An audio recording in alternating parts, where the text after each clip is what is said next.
I'm going to call myself out, and in this video I'm going to show you all of the things that I personally did wrong when I was rebuilding my Lotus Elise. We had to do a ton of refiberglassing on this front end, but probably the worst was when we redid this headlight. Look at this gap. Now there is supposed to be a gasket here, but that's still pretty bad. Also, when I was putting the car back together, I forgot to order these little, I think they're called like echelons that go in here. So this isn't as secure as it should be. It's kind of just shoved in on that side. The bad thing is, if I do go back and order it, I have to take the entire front end off just to put that part in. In order to remove the rear clam, I had to remove the seats and all of the interior panels, most of which I heavily damaged in the process. So I now currently have no soundproofing and insulation behind the seats. That was my fault.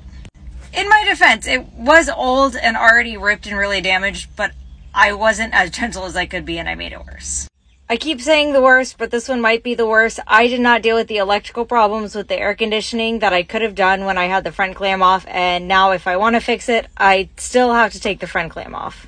I did myself dirty, but I did it to myself.